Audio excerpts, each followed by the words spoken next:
अस्सलाम वालेकुम नाज़रीन, मद्दे मुकाबिल में आपको वेलकम करते हैं। मैं आमिर मतीन हूँ, मेरे सदर ऑफ क्लासरा हैं और हमारे पास साथ में होंगे साबिक आईजी शुएब सडल साहब, जिनसे हम तालीम हासिल करेंगे कि ये जो ऑडियो लीक्स चल रही है, इनसे ज़्यादा इस पे कोई मेरा नहीं ख्याल है नॉलेजेबल आदमी है, उनसे आज बात करेंगे तफसीलात। ऑडियो लीक्स के रोज़ ये इतना बड़ा कोहराम है कि ज़ाहिर है कौमी सलामती का भी मसला है, उसके बाद सियासी उसके अंदर भी कई नई लाइनें निकल आती हैं।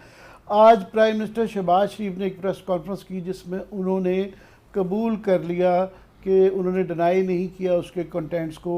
इससे पहले राना सनाउल्लाह भी कबूल कर चुके थे, मरियम औरंगज़ेब भी कर चुकी थी और वो तो यहाँ तक कह रहे थे कि ये हमारे हक़ में जाता है। अभी इसकी मज़ीद शाखें खुल रही हैं, नज़र आती हैं और इस बात का भी इम्कान है कि मज़ीद इस तरह की वो बताई जा रही कि 8 गीगाबाइट है और वो डार्क उसके ऊपर वेब के ऊपर जो है उसकी ऑक्शन की खबरें सुन रही हैं, पता नहीं किस किस का नाम आता है, इसके मतलब भी बात करेंगे। और साथ में दूसरी बड़ी खबर है, इसहाक डार साहब आ भी चुके हैं, आने के बाद उन्होंने एज सेनेटर हल्फ भी ले लिया और उसके बाद वो वज़ीर ख़जाना भी बनेंगे। बात करेंगे कि उनके मतलब ये जो बताया जा रहा है कि वो एक चमत्कार करेंगे और ये टर्न अराउंड कर देंगे पूरी इकॉनमी को, कि मिफ्ता जो नहीं कर पाए वो क्या कर पाएंगे, कितनी हकीकत है उसके अंदर, कितना अफसाना है। और इधर से पॉलिटिकल प्रेशर भी बड़ा ज़्यादा है और दूसरी तरफ इमरान खान भी वो रोज़ उनकी धमकियाँ जारी हैं कि ईद के बाद फाइनल जो है ना हम अपनी जलगार करेंगे। डेटें वो आगे की देते जा रहे हैं, मगर अब उन्होंने कहा है जी इस दफ़ा धरना वरना नहीं होगा, ये आखिरी चीज़ होगी और उसके बाद वो इस तरह की निशानदेही कर रहे हैं कि फिर मैं गवर्नमेंट करा लूँगा। क्या होगा क्या नहीं होगा ये आइंदा आने वाले दिनों में देखेंगे। सिर्फ एक मैं ख़बर ज़रूर आपसे शेयर करना चाहूँगा कि पाकिस्तान के एक बहुत बड़े किंग मेकर, जिनका रोल प्राइम मिनिस्टर बनाने में भी रहा हुआ है और बड़ी बड़ी अपॉइंटमेंट्स करवाने में भी है, वो अपने एक छोटे से डेलीगेशन के साथ लंदन में इस वक्त जा चुके हुए हैं और वहाँ पे समथिंग इज़ कुकिंग अप। अब ये नहीं पता कि ये वहाँ जो तैयारी हो रही है ये नवंबर की अपॉइंटमेंट की हो रही है, इलेक्शन की हो रही है, किस बात की हो रही है, but something is cooking up. मगर पहले सबसे मेरा ख्याल है हम शुएब सडल साहब से, क्योंकि ये सारी चीज़ें ऑडियो लीक्स रिलेटेड हैं, मैं क्लास साहब से कहूँगा कि आप ज़रा सडल साहब को के पुराने, मुझसे भी पुराने वाकिफ़ है, आप शुरू करें। नहीं, सडल साहब से बड़ा पुराना एक तल्लुक़ है और इनसे बहुत सारी चीज़ें, मैं बाज़ दफ़ा किताबों पे काम कर रहा था तो सडल साहब के मैं इंटरव्यूज़ और बड़ा इनकी हॉस्पिटैलिटी से मैं फैज़ याब हुआ हूँ। घर पे मैं बुक लिख रहा था कोई उसके लिए। तो सडल साहब जो हैं यहाँ इंटेलिजेंस ब्यूरो के भी ये डीजी रहे हैं इनके आसिफ अली जरदारी साहब के दौर में और बड़े दबंग किस्म के पीएचडी पुलिस अफसर है जी, बिल्कुल। इन्होंने क्रिमिनोलॉजी में, अगर मैं गलत नहीं कह रहा, डॉक्टर हैं, very few are here around जिन्होंने क्रिमिनोलॉजी में इन्होंने की हुई और इस वक्त वो डीजी थे यहाँ पे और बड़ा इंतहाई मेरे का ट्रमाइल का टाइम था, उसमें यूसुफ गिलानी साहब थे, वो भी बहुत सारी स्टोरीज़ हैं, कहानियाँ हैं, कभी इन्होंने डीजी साहब ने, इन्होंने सडल साहब ने की, उसके बाद आईजी रहे हुए हैं और बहुत बड़े इंपॉर्टेंट कराची में भी सर्व किया है। तो मेरा ये ख्याल था कि क्योंकि सारी चीज़ें जो है इसी से रिलेटेड हैं, इससे लीकेज से, इंटेलिजेंस से, फेलियर्स हैं, कैसे हैं, तो इनसे बेहतर कोई नहीं, जैसे आपने भी इंट्रो में कहा, तो इन्हीं से मेरा ख्याल सवाल शुरू करते हैं। डॉक्टर साहब अस्सलाम वालेकुम। जी अस्सलाम वालेकुम। बहुत शुक्रिया सर, आपने हमें ज्वाइन किया। हमें पता है आप बहुत कम आप टीवी चैनल्स पे जाते हैं, very kind of you sir. आप भी सर इसको बीइंग एक उसका फॉर्मर काप के इतनी बड़ी पोजीशन पे आपने काम किया, फॉर्मर उससे हट के इंटेलिजेंस ब्यूरो के आप यहाँ डीजी रहे हैं सर, आपकी क्या राय है, ये क्या कुछ हुआ है सर ऑडियो लीक्स का, इस पर आपके ओवरऑल एक ना व्यू चाहिए पहले सर।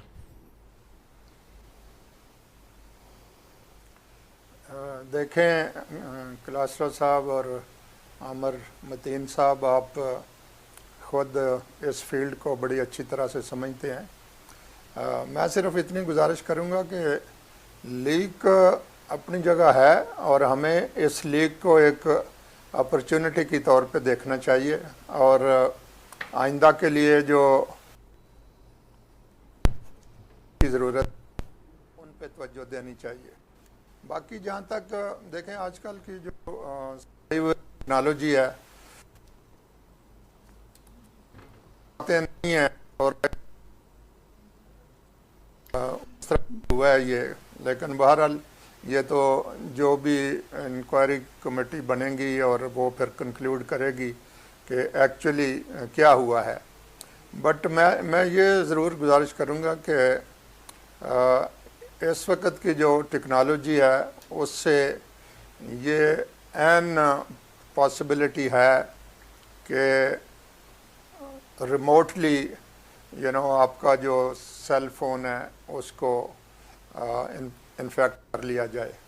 और इन्फेक्ट करने का मतलब ये है कि आपको एक तो पता भी नहीं चलेगा और कोई क्लिक भी नहीं होगी, सिंपल कोई टेक्स्ट मैसेज आएगा और उससे आपका माइक्रोफोन ऑन हो जाएगा, उससे आपका कैमरा ऑन हो जाएगा। So without even being aware of what is going on, ये जो दूसरी साइड पे whosoever इज़, वेदर वो कोई फॉरेन एजेंसी है या कोई फॉरेन गवर्नमेंट है या व्हाटएवर, वो आपके फ़ोन को इस तरह से इन्फेक्ट कर सकती है। तो मैं ये समझता हूँ कि जो कुछ हुआ है वो तो अपनी जगह है और होना नहीं चाहिए, लेकिन आप अगर रिसेंट ईयर्स पे नज़र डालें तो आपके नोटिस में होगा ये कि प्रेसिडेंट इमैनुअल मैक्रॉन जो है French president, his phone was similarly infected और बाद में उन्होंने वो फ़ोन बदला और उसका बल्कि नंबर भी बदल दिया।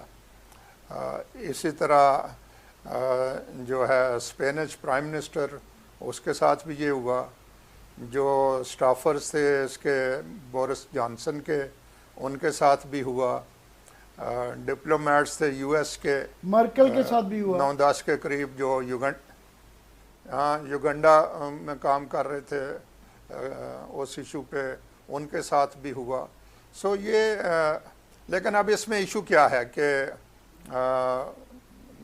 Lot of discussion keeps going on, और स्पेशली जो यूएन की जो ह्यूमन राइट्स काउंसिल है जिनीवा बेस्ड, वहाँ ये काफ़ी शोर उठता है कि जी इसको बैन किया जाए।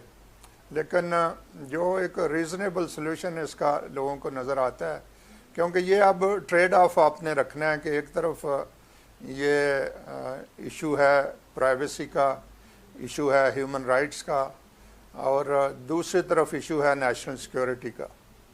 तो ऑब्वियसली इस ट्रेड ऑफ में जहाँ आपको नेशनल सिक्योरिटी कंप्रोमाइज़ होती नज़र आएगी, वहाँ आप नेशनल सिक्योरिटी की फेवर में अपना सर साहब, मैं माफ़ कीजिएगा आपकी कदर करामी कर रहा हूँ, वो बिल्कुल आप माजी भी सही एक्सप्लेन किया आपने और मुस्तकबिल का भी आप कह रहे हैं कि लाइफ अपॉर्चुनिटी एक बहुत बड़ी है। मगर हम बड़ा हाल में इंटरेस्टेड हैं कि इस दफ़ा क्या हुआ। इत्तेफाकन हम काफ़ी सारे सहाफ़ी दोस्त रात को इकट्ठे थे, तो 2-4 चीज़ें पॉइंट आउट की जा रही थी। एक तो ये सब में कंसेंसस था कि इसको हैक किया गया है, इसको बग नहीं किया गया, क्योंकि हैकिंग के अंदर दोनों तरफ की आवाज़ आती है, बगिंग के अंदर दूसरे की आवाज़ नहीं आती। एक दूसरा ये था कि इसमें कॉमन अभी तक जितनी आई हैं उनमें कॉमन डिनोमिनेटर जो शहबाज शरीफ साहब थे कि गालबन जिससे शुबा ये होता है कि उनका किया गया है। तीसरा ये है कि ये भी एक हो रहा है कि जो ज़्यादातर कंटेंट है वो खैर वो आपका नहीं है, मैं तो टेक्निकल में आपसे इंटरेस्टेड हूँ कि मरियम बीबी के ख़िलाफ़ ज़्यादा कंटेंट आता है, तो उससे ये शुबा पड़ता है कि शायद किसी के अंदर का भी है। दूसरा जो आप बताएं, काफ़ी सारी चीज़ें हो गई हैं, मगर मैं चाह रहा हूँ ये अभी रिसेंटली पेगासस का भी आया है, तो ये उससे भी लिंक्ड हो सकता है। मौजूदा का इस दफ़ा क्या हुआ उस पर फोकस है।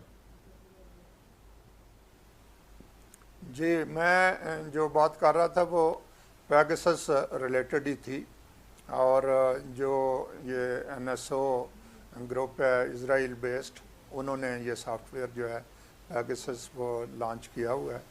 तो बट ये जितनी आपने पॉसिबिलिटीज़ की बात की हैं, देखें all those possibilities are there, और उनमें से इस स्टेज पे किसी को भी रूल आउट करना जो है वो मेरा ख्याल में जो लोग नॉलेजेबल हैं इस सारे स्टेट क्राफ्ट से, वो उनके लिए मुनासिब ही नहीं है जब तक कि एविडेंस नहीं आता। Yes, it is a possibility कि कोई स्टाफ का बंदा जो है वो कंप्रोमाइज़ हुआ है, इट इज़ ए पॉसिबिलिटी कि कोई बग उधर प्लेस किया गया है। और बग प्लेस करने का तो आजकल ये है कि जितने भी आपकी डिवाइसेस हैं जो ऑपरेट हो रही हैं थ्रू इंटरनेट, वो चाहे आपकी वो इवन फ्रिज है, चाहे आपके कॉफ़ी मेकर है, चाहे यू नो वट एवर, तो आप इन चीज़ों से नहीं अपने आप को पूरी तरह से सेफ रख सकते। सो मकसद ये है कहने का कि व्हाट इज़ नेक्स्ट। तो नेक्स्ट जो है वो इम्पॉर्टेंट है, और वो ये है कि ये इंक्वायरी जैसे मुकम्मल हो जाती है तो एक तो मेरे अपनी नज़र में ये सारे हमारे जो मिनिस्टर्स हैं, सीनियर ऑफिशियल्स हैं और फाइनली प्राइम मिनिस्टर हैं, इन सब को एक क्रैश कोर्स कराना पड़ेगा जब ये अपने अपने ऑफिस में आते हैं कि क्या ये इस सिलसिले में प्रिकॉशंस लेनी है इनको। माय ओन व्यू है कि सेपरेट कमेटी रूम्स होने चाहिए जो कि प्रॉपरली सैनिटाइज्ड हों, जिनमें यू नो जो सिग्नल ब्लॉकर्स हैं वो इंस्टॉल्ड हों, और जो ये जो है क्या हम कहते हैं उनको, लो फ्रीक्वेंसी के जो सिग्नल ब्लॉकर्स हैं वो उधर मौजूद हों।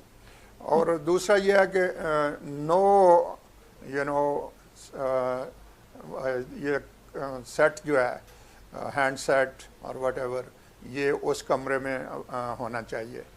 तो फिर उसके बाद ये उसकी साथ साथ वैसे तो आईबी वाले इस वक्त भी करते हैं यू नो जो स्वीपिंग है वो तो डेली बेसिस पे करते हैं, लेकिन वो स्वीपिंग जो है वो नॉर्मली जो एक्सटर्नल बग्स हैं उनके लिए होती है। अब वो वाला सिस्टम मेरे ख्याल में अब इतना इफ़ेक्टिव नहीं रहा हुआ, बट उसकी पॉसिबिलिटी अगेन आप रूल आउट नहीं कर सकते और ना करनी चाहिए जब तक आप। ये सर दो तीन चीज़ें बड़ा आपने बड़ा कम्प्रिहेंसिवली ये एक्सप्लेन की। दो तीन चीज़ें सर, अभी आपने कहा कि इसका ये सिग्नल्स वाली बात के आपको वहाँ पे पावरफुल या लो इसके इंटेंसिटी के जो उसमें आते हैं सिग्नल्स को बार करने के लिए या जैम करने के लिए। मैं भी सुन रहा था इनको राना ये सनाउल्लाह साहब वज़ीर दाखिला हामिद मीर साहब के प्रोग्राम में थे, तो वो बता रहे थे हालांकि SOPs के तहत तो ये सारे मिनिस्टर जो हैं वो कहते हैं मिनिस्टर फ़ोन लेकर जाते हैं, वज़ीर आज़म से मिलने जाएँ, वज़ीर आज़म ऑफिस में जाएँ, वो अपने फ़ोन लेकर जाते हैं और किसी पे कोई ऐसा पाबंदी नहीं। उन्होंने माना, ये राना साहब ने ग्रेस दिखाई कि हमारी गलती है कि हमें SOPs को फॉलो करना चाहिए था, उन्होंने फॉलो नहीं की। तो सारे मिनिस्टर तो अपना फ़ोन यूज़ करना चाहते हैं, जब अगर वहाँ पर सिग्नल को अब बार करेंगे, रोकेंगे, तो डेफिनेटली उनके अपने टेलीफोन भी जो हैं वो नहीं चलेंगे, वहाँ पे बाहर का सिग्नल भी नहीं आएगा, अंदर वाले जो हैं वो भी नहीं चल सकेंगे। एक तो उस पर, और दूसरा ये बात हो रही है इंटेलिजेंस ब्यूरो के हवाले से, आप क्योंकि रहे हैं DG वहाँ पे, तो सारा कंट्रोल जो है सिक्योरिटी का या उसको मैं आगे इंटेलिजेंस की बात कर रहा हूँ जैसे बता रहे हैं, ये इंटेलिजेंस ब्यूरो के पास होता है या कोई और भी इंटेलिजेंस एजेंसी इसके साथ ये कोऑर्डिनेट करती हैं वज़ीर आज़म ऑफिस को सिक्योर करने के लिए, और इसकी कितनी जिम्मेदारी आप समझते हैं कि IB पे आती है कि शायद वो अपनी, लोग तो तनकीद कर रहे हैं कि शायद वो अपनी जो उनकी ड्यूटी थी या उनका काम था वो शायद पूरा प्रॉपर नहीं हो सका उनसे। जी क्लासरा साहब, दो बातें आपने की है ना। एक तो ये कि वो ये चाहते हैं कि जी टेलीफोन लेके अंदर जाना है। मैं जो बात कर रहा था वो तो ये है कि नॉट ओनली कि किसी मिनिस्टर को या किसी सीनियर ऑफिशियल को फ़ोन लेके कतन अंदर एंटर नहीं होना उस कमेटी रूम में, बल्कि ख़ुद प्राइम मिनिस्टर ने भी उधर फ़ोन लेकर नहीं जाना। You know that is the first precaution जो कि करनी सबके लिए ज़रूरी है। तो ये तो अब पुरानी बातें हैं ना कि जी फ़ोन हर एक ने जेब में रखा हुआ है, और उधर भी अब देखें ना हर फ़ोन में ये अनेबलमेंट है कि आप उसकी रिकॉर्डिंग कर सकते हैं। तो आप रिकॉर्डिंग ऑन करके जेब में डाल लें और हर चीज़ को रिकॉर्ड करते रहें, वो तो नॉनसेंस होगी, सिक्योरिटी तो ना रही वो। तो इसलिए आपको इन जो सिक्योरिटी प्रोटोकॉल्स हैं उनको रिविज़िट करना है और उन पे फिर सख्ती से अमल कराना है। अब देखें आजकल तो ये है कि आपने यू नो जेब में सामने वाली में पेन एक लटकाया हुआ है, तो वो पेन भी सारी कन्वर्सेशन जो है उसको रिकॉर्ड कर सकते हैं। मैं सर आपकी बात कर रहा हूँ, लेकिन क्योंकि बड़ी आप उस पर अहम बात कर रहे हैं, मैं आपसे ये पूछना चाहूँगा कि वहाँ पे इंटेलिजेंस ब्यूरो के हमने देखा है कि वहाँ पे ऑफिशियल्स होते हैं, साफ ज़ाहिर है वो कि वहाँ अफसरान ज़्यादा तो नहीं होते, जो हम मुझे प्राइम मिनिस्टर ऑफिस हम जाएँ भी से कभी और भी जाते हैं। अब एक बेचारा आईबी का ऑफिशियल जो है वो एक वो आगे उसे वज़ीर दाखिला से, किसी और पावरफुल मिनिस्टर से या किसी प्रिंसिपल सेक्रेटरी से वो कैसे फ़ोन ले सकते? हमसे तो ले लेते हैं कि जनाब इधर रख दें, हम रख भी देते हैं, तो लेकिन ये इतनी पावर उसको कौन देगा कि वो वहाँ पे खड़े होकर प्राइम मिनिस्टर को भी कह सके कि सर ये फ़ोन आप इसको अंदर लेकर ना जाएं क्योंकि मैंने प्राइम मिनिस्टर ऑफिस को मैंने सिक्योर करना है, या वो इनको मिनिस्टर्स को रोक सके। आप समझते हैं कि हमारे इस पुलिस वाले हों या इंटेलिजेंस वाले, उन बेचारों को इतनी पावर्स इन्होंने दी हुई हैं कि वो इनको रोक सकें और इनसे टेलीफोन लेकर रख लें साइड पर, कि उनकी ड्यूटी है प्राइम मिनिस्टर ऑफिस को सिक्योर करना? देखें, आप बिल्कुल सही कह रहे हैं, और जो हमने culture over the years develop किया है उसमें ये मुश्किलात तो हैं, लेकिन अगर हम ख़ुद प्राइम मिनिस्टर इस पे लीड रोल नहीं प्ले करेंगे और अपने मिनिस्टर्स को ख़ुद कंट्रोल नहीं करेंगे और उनको ये क्लियरली डायरेक्शन नहीं देंगे कि भाई आप ये नहीं कर सकते, और साथ उसके ख़ुद रोल मॉडल बनेंगे कि मैं ख़ुद भी ये नहीं करूँगा, तो उसके अलावा देखें आईबी वाले तो नहीं खाली इन्फोर्स करा सकते, उनके पास तो कोई ऐसा फोर्स नहीं है जो उन्होंने यूज़ करनी है। उनका तो रोज़ झगड़ा होगा उधर और अल्टीमेटली उनकी ट्रांसफ़र्स होंगी और उससे और सिक्योरिटी का सत्यानाश होगा। तो इसलिए ये तो अब बात सबके सोचने की होगी कि अगर जैसे आज प्राइम मिनिस्टर ने खुद भी कहा है कि कौन इस मुल्क में आएगा और आके बातचीत करना चाहेगा जब उसको पता होगा कि भाई यहाँ तो इस तरह के बगिंग डिवाइसेस जो हैं वो डिस्कवर हो रही हैं। तो मैं ये समझता हूँ कि ये एक ह्यूज चैलेंज है, और ये चैलेंज वो है जो सारी दुनिया में है, ये स्पेसिफिक चैलेंज कोई पाकिस्तान के लिए नहीं आया। तो हमें इसको फेस करना है और इसके लिए जो इफ़ेक्टिव प्रिकॉशंस हैं उनको इंस्टॉल करना है और उन पे अमल करना है। ये सर आप जो फिर उनकी ब्रीच करेगा उसको पनिश करना है। जी सर, आप पीपल्स पार्टी दौर में डीजीआईबी रहे हैं, उस वक्त रहमान मलिक साहब ने 2015 में जब इंटीरियर मिनिस्टर थे, उन्हीं के दौर में आप भी डीजीआईबी थे, उन्होंने सेनेट की कमेटी को बताया था कि जनाब कि हमारे नॉलेज में आया था कि 2 फॉरेन एम्बेसीज हैं इस्लामाबाद में जो प्राइम मिनिस्टर ऑफिस पे साइबर अटैक में, बग करने में, हैक करने में मुलविस थी, और एक दफ़ा तो बाकायदा कैबिनेट की मीटिंग हमें कैंसिल करनी पड़ गई थी कि सिग्नल्स आ रहे थे यहाँ से एम्बेसी से, ये जो साथ हमारा डिप्लोमेटिक एनक्लेव है, आप वहाँ पे मौजूद थे। इस तरह की इन्फॉर्मेशन आपकी टेन्योर में आई कि यहाँ पे इस तरह के कोई फॉरेन एम्बेसी, फॉरेन एलिमेंट्स जो हैं वो बगिंग, हैकिंग करने में, प्राइम मिनिस्टर ऑफिस पे साइबर अटैक में मुलविस थे? देखो, ये मेरे वक्त तो Rahman Malik was not there. मैं तो ये 2009 में जब था डीजीआईबी, तो उस वक्त Rahman Malik was not involve with the affairs of the IB. अगरचे आपको याद होगा कि अटैम्प्ट इस तरह से हुई थी कि एक मौके पे नोटिफिकेशन कर दिया गया था कि जी IB is placed under the ministry of interior, and so was the case with ISI. लेकिन आईएसआई का तो फिर फ़ौरन ही अंडू हो गया था, बट मैंने भी उस पर रजिस्ट किया था। मैंने कहा कि यस, आइडियली तो ऐसे होना चाहिए, but as far as mister Rahman Malik is concerned, पहले आप प्रॉपर इस पे लाल लेके आएँ आईबी की वर्किंग पे, और उसके बाद फिर जो मिनिस्टर है वो भी उसी तरह के लगाएं जो उस स्टैंडर्ड को पूरा करते हैं। डॉक्टर साहब, उसके बाद ये कर लें। फिर मैं दोबारा आगे 1-2 पॉइंट्स रेज किए थे। अब प्लीज कैरी ऑन, आप मुकम्मल कर लें। सॉरी। सो आपके दौर में नहीं हुआ इस तरह का वाक़या? जी सर। नहीं, लेकिन ये वाक़यात जो हैं ये कोई अनयूजुअल नहीं है क्लासरा साहब, ये हमारे नोटिस में आते थे और हम उस वक़्त इनका जो भी काउंटर मेजर्स लेने होते थे वो लेते थे। क्योंकि मतलब फॉरेन एम्बेसीज, आप कह रहे हैं फॉरेन एम्बेसीज के बारे में आपके पास रिपोर्ट्स आती थी कि हैकिंग में, साइबर अटैक्स में प्राइम मिनिस्टर ऑफिस क्योंकि बिल्कुल करीब है तो अटेम्प्ट्स होती थी डिप्लोमेटिक एनक्लेव से। मेरा मतलब है कि और किस लिए इधर फॉरेन एम्बेसीज हैं। अब जियो पॉलिटिक्स जिस तरह की रीजन की है और जिस तरह के वर्ल्ड की जियो पॉलिटिक्स है उसमें क्लैशिंग इंटरेस्ट होते हैं। वो आप जहाँ भी आपको मौका मिलता है आप कोशिश करते हैं। फिर आपके रिसोर्सेज की बात होती है कि किस तरह के लोग आपके पास हैं, कितना पैसा आप उस पर इन्वेस्ट कर रहे हैं।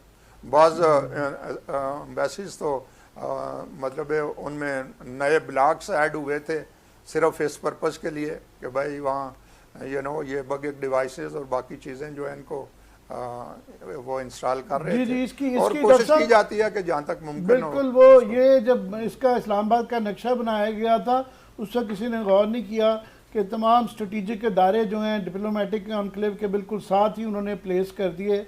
बहरहाल वो एक तो पुरानी है। मैं अभी करंट पे दोबारा आना चाह रहा हूँ कि आपकी राय चाह रहा हूँ कि ये जो एक डिस्टिंक्शन ड्रॉ की जाती है हमारे उसमें कि बगिंग और हैकिंग में फ़र्क, तो वो क्योंकि ये कहा जाता है कि जी बगिंग के अंदर दूसरे आदमी की आवाज़ जो है ना फ़ोन की नहीं आती, तो अगर ये बग था तो फ़ोन के अंदर था। और जो शक किया जा रहा है क्योंकि अभी तक जितनी रिकॉर्डिंग्स आई हैं उसमें शहबाज शरीफ साहब प्राइम मिनिस्टर के आवाज़ कॉमन डिनोमिनेटर है, तो ये शक किया जा रहा है कि गालबन हैक या बग जो था वो प्राइम मिनिस्टर के फ़ोन के अंदर था।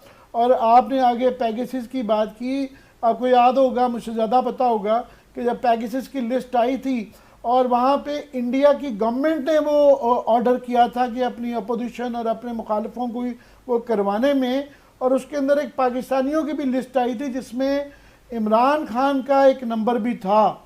तो हमारे प्राइम मिनिस्टर या साबिक प्राइम मिनिस्टर उनकी लिस्ट पे रहे हुए हैं, तो कितना इम्कान है कि ये जो अभी तक मवाद आया है कि प्राइम मिनिस्टर शहबाज शरीफ का फ़ोन जो है हैक था या बग था? देखें आमिर साहब, वो जो लिस्ट पे नंबर आए थे ना, मतलब अगर आप उनको क्यूमुलेटिवली देखें तो वो तो कोई 50,000 के करीब नंबर्स थे जो कि पाकिस्तान के थोड़े थे, कुछ एक दो दर्जन थे। जी पाकिस्तान के कम थे क्योंकि पाकिस्तान की जितनी रेलेवेंस होगी उस ओवरऑल स्कीम ऑफ थिंग्स में उसके मुताबिक ही होंगे। तो जो आप ये क्वेश्चन कर रहे हैं, देखें मैं तो इसीलिए बात स्टार्ट ही यहाँ से की थी कि मैं इसको रूल आउट नहीं करता कि ये जो है इसको ये पेगासस टाइप ऑपरेशन ये हुआ हो, क्योंकि ये जो डेली इनकी थी स्वीपिंग, अगर उसमें कोई एक्सटर्नल बग कोई प्लेस हुआ होता तो उसको ये ज़रूर चेक करते। और वो इतनी बड़ी कोई साइंस नहीं है, रॉकेट साइंस, कि जो इनको वो इनका रूटीन का काम है। और अगर वो रूटीन का काम भी इन्होंने सही नहीं किया तो then obviously heads must roll. मेरा last my own view is कि ऐसा कितना होगा वो। कथा कलामी आपके जवाब से मेरे जहन में मजीद कंसर्न्स आते हैं। एक ये आता है कि जब पेगासस को काफ़ी अरसा हो गया ये स्टोरी आई थी, तो उसके बाद तो किसी ना किसी को counter Pegasus I am sure बाकी मुल्कों में भी किया गया होगा, हमारे यहाँ भी किसी ना किसी को सोच विचार करना चाहिए था, पहली बात। दूसरी ये कि पेगासस कंपनी की तरफ से ये जवाब आया था कि जनाब हम प्राइवेट लोगों को ये सहूलत मुहैया नहीं करते। इंडिया में इंडियन गवर्नमेंट ने हमारे से सहूलत ली थी, इसी तरह ही बाकी मुल्कों के जो नाम आए थे वो उन्होंने कहा जी हमें सरकारी कहीं ना कहीं से आती है, हम प्राइवेट लोगों को ये सहूलत नहीं देते हैं। वो आप बिल्कुल सही कह रहे हैं, जो उनकी ऑफिशियल पोजीशन है वो बिल्कुल। तो बाय इम्प्लीकेशन क्या पाकिस्तान में किसी सरकारी इदारे ने किया है? एक्सपोर्ट लाइसेंस देते हैं तो उसके बाद ये होता है। अच्छा, हमारा तो डायरेक्ट ज़ाहिर है इजराइल के साथ उस तरह से ना वो हमें एक्सपोर्ट लाइसेंस देंगे ना वो, तो हम जो इस तरह की टेक्नोलॉजी बाज़ का लेते हैं वो ब्लैक मार्केट से लेते हैं, या वो फिर वाया कुछ लोग रशिया वगैरह में हैं वो फिर अपनी प्राइस बीच में ऐड करके तो वो इस तरह से देते हैं। बहुत बहुत शुक्रिया डॉक्टर साहब, आज हमारे मुकम्मल कर रहे हैं हम बात। जी मैं ये कह रहा था कि ये टेक्नोलॉजी तो देखें 24 आवर बिजनेस है और this is the most lucrative and growing industry. ये जो स्पाईवेयर टेक्नोलॉजी है तो इसको तो ये और ग्रो करती रहेगी और ये चैलेंज हमें इसी तरह से मीट करने होंगे। ज़रूरी नहीं कि हम 100% मीट करें, लेकिन to the best of our ability हमें करने होंगे। सर अभी आपने लास्ट क्वेश्चन सर, अभी आपने बताया कि 8-10 जो हेड ऑफ़ द स्टेट्स के नाम भी लिए आपने उस पर कि फ़लाँ के हैक भी हुए। तो उसके बाद ये खबरें तो पूरी दुनिया को पता थी, आपको, हमें, सबको इसको पता था। तो हमारी इंटेलिजेंस एजेंसीज का काम नहीं था कि वो जब आते थे, प्राइम मिनिस्टर आते हैं या नई हुकूमत आती है या पुराने भी, उनको अलर्ट किया जाता, जैसे आपने कहा रिफ्रेशर कोर्सेज कराए जाते। इनका नहीं था कि ये इंश्योर करते, इनको बताया जाता है कि आपने इसमें नई एज में जहाँ पे इतने बड़े बड़े लोगों के हो सकते हैं, मतलब जर्मन का हो सकता है या उसके फ्रेंच प्रेसिडेंट की हैकिंग हो सकती है, तो आप लोग, हम तो किसी खेत की क्या कहते हैं मूली का शिकार नहीं है। तो इंटेलिजेंस एजेंसीज ने किया होगा इनको अलर्ट, इनको बताया होगा, या जस्ट उन्होंने कहा ठीक है जी बात तो नहीं सुननी इन्होंने तो जाने दें, फिर अपना खुद ही फेस करेंगे जो म्यूज़िक होगा। क्लासर साहब आप बिल्कुल सही डायरेक्शन में बात कर रहे हैं, लेकिन आपको पता है जो हमारा कल्चरल इशू है, और ये तो अब चैलेंज है। आई होप कि हम इस दफ़ा कोई सीरियस होके तो इसको हैंडल करने की कोशिश करें, वरना हमारा तो लैक लस्टर सा रिस्पॉन्स होता है हर इशू पे, और हम कहते हैं चलो आज का दिन गुजर गया तो बस ठीक है।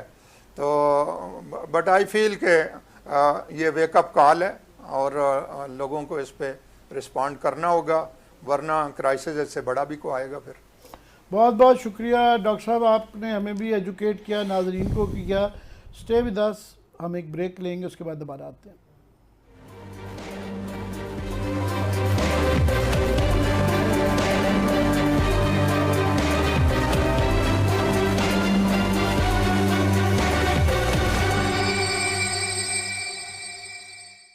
वेलकम बैक नाज़रीन।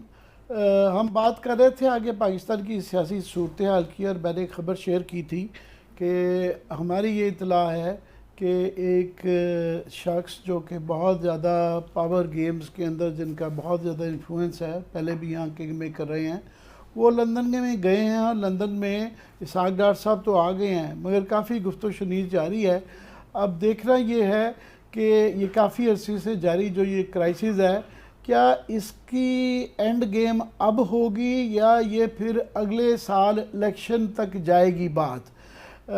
एक तरफ देखा जाए तो क्योंकि क्रूशल डिसीजन होने हैं नवंबर में, और इमरान खान भी ये बार बार कह रहे हैं कि जनाब उनको जल्दी ये फैसले चाहिए, मगर डार साहब के आने का मकसद ज़ाहिर है वो कोई हफ्तों के लिए तो नहीं आए होंगे, उसके लिए नून लीग या पीडीएम जो है वो चाहेंगे कि इसको लटकाया जा सके, शायद हालात उनकी फेवर में इसके बाद जाएं। तो अब क्वेश्चन मार्क उसके लिए बड़ा इम्पॉर्टेंट है दो। एक तो ज़ाहिर है उनकी समझ आती है कि केसेस जो हैं उनके लिए बड़े इम्पॉर्टेंट थे पीडीएम के और ख़ास तौर पे नून लीग के, वो तो क्लियरली नज़र आ रहा है कि उनका एजेंडा बिल्कुल ठीक जा रहा है कि उन्होंने कानून में तब्दीली जो की है कि 50 करोड़ से ज़्यादा का सिर्फ नैब केस ले सकती है, तो 50-60 लोग तो पहले ही उसमें क्लियर हो गए हैं। रोज़ की एक दर्जन जाती है केसेस की, और अदालतें कह देती हैं कि जनाब नए कानून के तहत हमारी जुरिस्डिक्शन नहीं है। फिर जो मरियम बीबी के ख़िलाफ़ केस है वो यहाँ पे डिफेंस भी उनकी अपनी है और प्रोसिक्यूशन भी अपनी है, तो उसके क्वेश्चन एक है। मेरा अदालत को भी शायद इस बात का नोटिस लेना चाहिए कि जनाब ये अदालत की या इंसाफ की बहुत ज़्यादा एक समझ लें मजाक है। और इसी तरह जो इसहाक डार के मतलब कि आज से 4-5 साल जब पहले गए थे, ज़ाहिर है मफरूर रहे, उन पर केसेस थे, उन पर मनी लॉन्ड्रिंग का केस था, ये डर था कि जी उनका हुदैबिया दोबारा खुल जाएगा, उनके घर की कुर्की हो गई, और अब एकदम सडनली एवरीथिंग इज़ ओवर। वो बड़ी शान से वापस आए हैं, आज बड़े धड़ल्ले से उन्होंने ओथ भी लिया है, और कल गालबन वो वज़ीर के तौर पे भी हार्फ ले लेंगे। मगर एक क्वेश्चन ज़रूर रह जाता है कि वो डिलीवर क्या आप कर पाएंगे। ऑफ कोर्स जो है उनके आने से डॉलर नीचे आया है, और शायद उम्मीद की जा रही है कि मज़ीद जाए, उसकी भी मगर उनको तफ्तीश करनी पड़ेगी कि एकदम से ये जो 7-8 रुपए पीछे आज रुपये जो है डॉलर नीचे आ गया है, और अगर मज़ीद बताया जो जा रहा है कि 10-20 रुपए और जाएगा, तो पहले ये खबर आ चुकी है कि बैंकों ने 27 अरब रुपए के करीब इसके अंदर जो है इरेगुलरिटीज़ करके कमाया है, उनका एक रोल रहा है। और किस किस का रोल रहा है इसमें, अब जाहिर है इसके इंचार्ज जो थे वो मिफ्ता साहब भी इसके अंदर आ जाते हैं, इसके अंदर स्टेट बैंक भी आ जाता है, और भी लोग हैं। अगर ये बिल्कुल बड़ी अच्छी बात है अगर पाकिस्तान के लिए डॉलर जो है वो नीचे आता है, तो उससे बड़े लोगों का बड़ा भला होता है, मुल्क का भला होता है, मगर उसकी एक तो तफ्तीश है। दूसरा इसहाक डार साहब के लिए भी बहुत बड़ा चैलेंज है, क्योंकि अभी हालात इतने आसान नहीं हैं। हमें बताया जा रहा है कि 30 अरब डॉलर जो हैं वो हमें चाहिए होंगे, और जो इस दफ़ा जो इनफ्लोज हैं वो महीने के 1.6 है, तकरीबन 8 से 10 बिलियन डॉलर का हमें गैप नज़र आ रहा है। और करंट अकाउंट डेफिसिट इस महीने कम आया है, मगर ओवरऑल पिछले साल के मुकाबले में आपके पास सॉरी के जस्ट एक छोटा सवाल है आपसे। ये जो किंग मेकर जिनका आपने बताया है, बड़ी बिग हस्ती है, मेकिंग ब्रेकिंग बड़ा रोल है उनका, वो गए हुए लंदन, तो इसहाक डार साहब की आमद का, वापसी का कुछ इससे भी तल्लुक़ है, नंबर 1।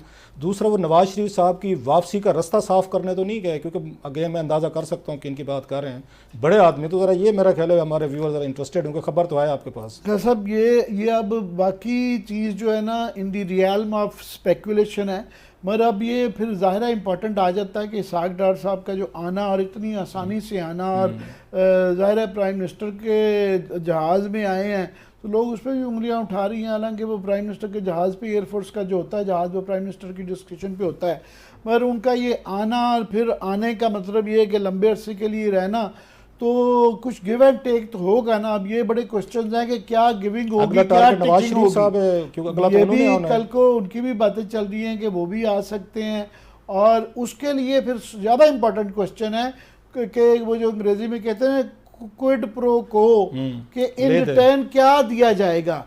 मैं समझता हूँ ये नवंबर का फैसला उससे बहुत ज़्यादा लिंक्ड है। सो आइंदा आने वाले दिनों में, क्योंकि इसके ऊपर काफ़ी दफ़ा समरसॉल्ट्स आई हैं, कई दफ़ा हुआ है कि एक्सटेंशन होनी है, कई दफ़ा होता है नहीं होनी नहीं होनी, और पाकिस्तान में ये फैसले बड़ी दफ़ा होते रहे हैं, बदलते रहे हैं, और ख़यालात भी बदलते हैं, लोगों के जो है डिमांड्स भी बढ़ जाती हैं। तो वो ये बिल्कुल मैं समझता हूँ यही फैसला है जिससे रिलेटेड है। तो ये मेरा कल इस पे आपने अच्छा किया कि वो इकोनॉमी तो बाद में डिस्कस होगी, ये क्वेश्चन था, और इसके ऊपर हम जारी रखेंगे। बाकी आज के लिए शुक्रिया, कल बताएंगे।